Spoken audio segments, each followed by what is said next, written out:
Já estamos de volta e o André Cristino também para falar sobre futebol, sobre esportes. Ontem teve um clássico de muitas surpresas, né, André? Pois é, um clássico praticamente definido a final do Campeonato Mineiro. Ontem, Cruzeiro e América se encontraram no primeiro jogo da semifinal. O Cruzeiro levava a vitória até o finalzinho do jogo, o América conseguiu virar. Rafael Sobis abriu o placar no primeiro tempo, o Alê empatou e 4 minutos depois o Ademir fez o gol que garantiu a vitória do América. O América já tinha uma vantagem sobre o Cruzeiro, que jogava por 2 resultados iguais, né? 2 empates, uma vitória e uma derrota com o mesmo resultado. Como ganhou, então agora, no próximo domingo, 4 horas da tarde, o América pode perder por 1 gol de diferença, que ainda chega na decisão. E deve pegar o Atlético. O Atlético jogou contra o Tombense e passou fácil pelo Tombense, 3-0. O primeiro gol foi marcado pelo Johan. Depois o Hulk sofreu um pênalti que o Guga bateu para fazer 2-0 e o Hulk fez um belo gol. Ele participou dos 3 gols do Atlético. O goleiro Everson foi expulso, fez um pênalti e aí o Matheus Mendes, o jovem Matheus Mendes, defendeu a cobrança do Keké, que é o artilheiro do campeonato, 3-0 para o Atlético. Com esse resultado, o Atlético pode perder por 4 gols de diferença, que ainda assim chega na final do Campeonato Mineiro. Então o Atlético praticamente, né, só para não ser leviano, o Atlético está quase na final, mas o torcedor já está comemorando como se ele estivesse na final do Campeonato Estadual. Antes desse jogo de sábado, 4h30 da tarde, contra o Tombense, o Atlético joga amanhã pela Libertadores. 7h15 contra o Cerro Porteño no Mineirão. O Cerro é o líder, o Atlético é o segundo do grupo, mas os dois estão empatados com 4 pontos e esse aí, se o Atlético vencer, assume a liderança do grupo na Libertadores. Vamos aguardar então. André Cristino, muito obrigada pelas informações e até amanhã. Até amanhã. Gente, a 45ª Missa do Trabalhador, marcante celebração pelo Dia de São José Operário, foi presidida pelo Bispo Auxiliar da Arquidiocese de Belo Horizonte, Donivaldo dos Santos Ferreira, nesse sábado, 1º de maio, na paróquia São José Operário, em Contagem, na região metropolitana aqui de Belo Horizonte. A celebração contou com a participação de representantes de fiéis leigos e padres do Conselho da Região Episcopal Nossa Senhora Aparecida. A tradicional Missa do Trabalhador, que reúne milhares de fiéis todos os anos, mais uma vez teve que se adaptar. Um grupo restrito de agentes de pastorais acompanhou a celebração presencialmente. A transmissão pela TV Horizonte garantiu que de casa as pessoas pudessem fazer seus pedidos e agradecimentos. Estamos todos hoje felizes por celebrar a festa de São José Operário e com isso queremos dar os parabéns a todas as trabalhadoras e trabalhadores, principalmente pela saúde, pela competência, pela alegria de poderem se expressar como pessoas no trabalho. O trabalho nos dignifica, mas infelizmente precisamos rezar muito, pedir a grande graça, através da intercessão de São José, para centenas de milhares de pessoas que precisam recuperar a estabilidade de seus trabalhos. Emiliana foi uma das pessoas que estiveram na paróquia São José Operário. Alguns conhecidos dela precisam de orações. No nosso meio social mesmo, a gente percebe que muita gente perdeu o emprego, né? E assim, é por várias consequências, né? Seja as pessoas com classe, digamos, classe social mais baixa, né? Não tem muito estudo. Então essas são as pessoas mais vulneráveis. De acordo com o IBGE, o Brasil tem hoje mais de 14.400.000 pessoas desempregadas. Situação que foi agravada com a pandemia.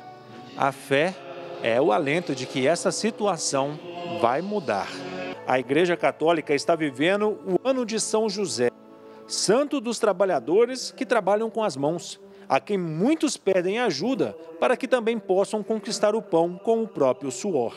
A fé nos fortalece. Com fé, nós vamos conseguir atravessar esse deserto, ou esta ventania, ou este terremoto, ou esta turbulência, porque a fé nos faz ver para além da provisoriedade do tempo, nos faz ver para além das aparências, mas acima de tudo nos faz enxergar a presença carinhosa, amorosa, misericordiosa de Deus que nos acompanha, cuida de nós, Ele é o nosso bom pastor.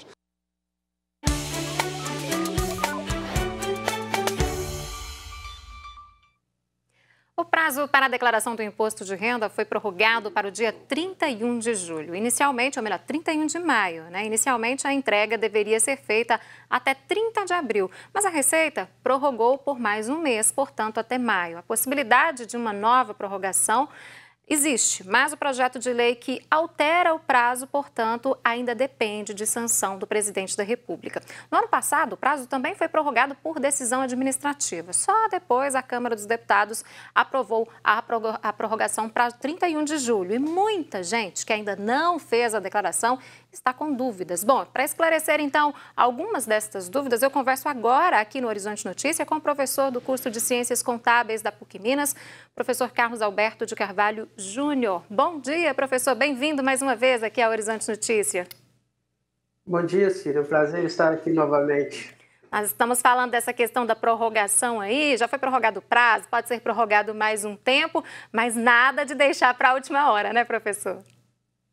Exatamente, né? A gente sempre faz esse pedido para que não fique congestionado no final os sistemas da Receita, né? Na transmissão, que poderá haver algum problema de transmissão. Mas o programa ele é bem eficiente, viu? É difícil de ter esse congestionamento. Mas é para a pessoa mesmo não esquecer, que a última hora pode até esquecer algum documento, né, que prejudique sua declaração. Tá certo. Professor, vamos falar de dúvidas relacionadas à pensão alimentícia, né? Que são dúvidas muito comuns no dia a dia das pessoas na hora de fazer essa declaração. Como é que funciona? Qualquer valor pago, ele deve ser declarado? Os valores pagos a título de pensão alimentícia só são dedutíveis se pagos por sentença judicial ou escritura pública, ou seja, aquelas pensões definidas, né? Ou na justiça ou em cartório quando da separação. As pensões, né, os valores pagos a título de pensão alimentícia por liberalidade não são dedutíveis. Agora, no caso de escola, além da pensão, a pessoa paga a escola por fora. Esse valor que é pago ali com a educação, ele pode ser deduzido? Então, como você disse, se for por fora, né, por liberalidade, ele não pode ser dedutível. Não pode ser lançado na declaração. Caso queira, quem paga a pensão teria que pedir para ser incluída na sentença ou na escritura pública para que esse valor possa ser lançado como dedutível. Tá? E ele é lançado na própria despesa de instrução. Agora, no caso da pessoa que recebe a pensão, o beneficiário, ela pode ser incluída como um dependente de quem paga, professor? Então, em um primeiro momento, não, porque como você já vai ter a dedução da pensão, você não vai ter o dependente, considerando que o dependente está sob a guarda de outra pessoa. Mas, no ano que se inicia a pensão, isso é possível. Tá? Então, se houve separação durante o ano calendário, um exemplo, em junho, então você teve o dependente até junho e, a partir daí, pagou a pensão. Então, neste primeiro momento, aceita-se que seja lançado como dependente e o valor da pensão pago. No caso do plano de saúde, que o pai ou a mãe que paga por fora, segue a mesma linha da educação? A mesma linha. Se é considerado como alimentando, as despesas que serão deduzidas somente as que estiverem na sentença judicial ou escritura pública de cartório. Tá certo. Professor, muito obrigada pela participação mais uma vez. Eu sei que esse é um assunto que as pessoas, é um tema que gera muitas dúvidas. E a gente volta na próxima semana, se possível, a falar, esclarecer mais dúvidas sobre pensão alimentícia, né? O que as pessoas devem fazer na hora de declarar. Combinado? Combinado. Muito obrigado aí novamente aí pela... Grande abraço ao professor. Olha só, gente, o Horizonte Notícia de hoje fica por aqui. Deixa eu vir para cá, é isso? Fica por aqui. Para rever esta edição, basta entrar lá no nosso site. Nós estaremos de volta amanhã às 8h30. Te espero. Até lá. Fique com Deus. Tchau, tchau.